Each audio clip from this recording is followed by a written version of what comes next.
Hello, this is Liz from Imagineer. This is a video which is an explainer video for our range of templates that are available on the Imagineer website. We're an organisation that's dedicated to self-directed support and person-centred approaches. And on our website, we have a resources section which you might like to explore. There's a range of resources on there from papers, articles, books, and also a template section, which has a whole range of templates that are available free to download for anybody who is interested in exploring them. And it would be of a special interest for anybody that's involved in self-directed support. This is an explainer video for a template called the Fifth Circle. The fifth circle is a development of the circle of support, which you may be familiar with. The circle of support is an approach of being able to recognise and identify the relationships in a person's life. So whilst working alongside the person, really beginning to explore who is there and who really matters in that person's life. The circle of support has 4 concentric circles, the central one being the circle of intimacy, and that's the people who are closest to the person. The person feels completely comfortable in their company and feels incredibly close to them people in their lives.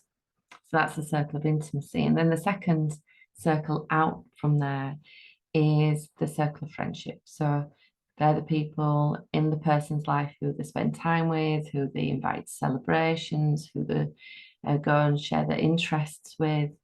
Then friendships may be there for a whole range of reasons, but they're the next level of people that the person has in their lives. We then have the circle of exchange, or sometimes it's called participation. We like to talk about it's the people that you bump shoulders with. And these are people that are in our lives through the things that we explore and do in our lives. So it may be people that we see on a regular basis and we share greetings. Hi, how are you?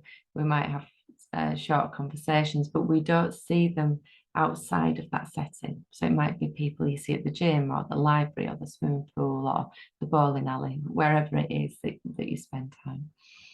So they're the people that we recognise in that third circle. And then the fourth circle is the circle of exchange. So the people that are there because there's some kind of transaction. Usually it's monetary, and it might not be directly monetary between the person and the people that we identify in that circle. But then people are only there because they're paid to be there. That might be paid support workers. It could be health practitioners. It could be the guy that fixes the car. It could be a whole range of things. People that are there for some kind of service or some kind of exchange. It may not be monetary, so there might be other kind of exchanges that are happening that might be around gifts and skills.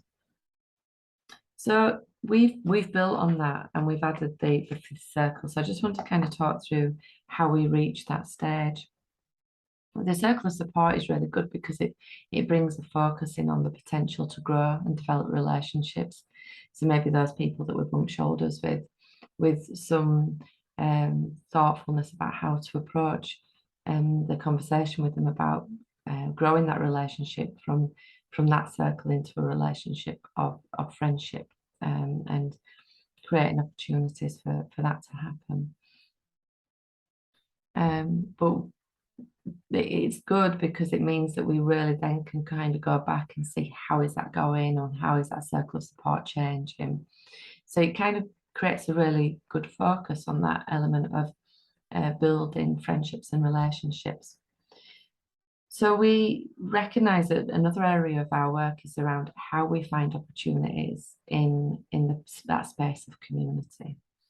Quite often what we do is we draw on the asset-based community development approaches on that conversation of gift. So what is the gift of the heart, the gift of the hand, the gift of the head, and the gift of connectedness? So where do we already have connections? So we explore that first and begin to really see the person's gifts from them perspectives. We then lead on to doing some community mapping around where can them gifts be shared in a way that would be valuable and meaningful for the person who has the gift to share, but also for the people who are potentially going to be the recipients of that gift. So we get some opportunities for it to be a really reciprocal and mutual situation. So we do community mapping. So through looking at the gifts and then looking at the space of community where them gifts can be shared and valued, we then begin to explore the possibilities. So based on what we've learned through them two areas, what is possible and what could happen? Once we began to identify the possibilities, we add them onto that fifth circle. So the fifth circle is a circle of possibility. And we work with a principle with the circle of support as identified by Jack Pierpoint and Marsh Forrest, around working from the outside in. So once we've identified that fifth circle and the circle of possibility, it then opens up a conversation around how can we move from the circle of possibility to the circle of exchange, whether that's monetary or skills or gifts, to the circle of association and participation, to the circle of friendship. So that's how we use the fifth circle as part of the work that we do here. So if that is of interest to you, please go and have a look at the template that's available on the website, download it, have a play with it, and we'd love to have your feedback as well. Thank you very much.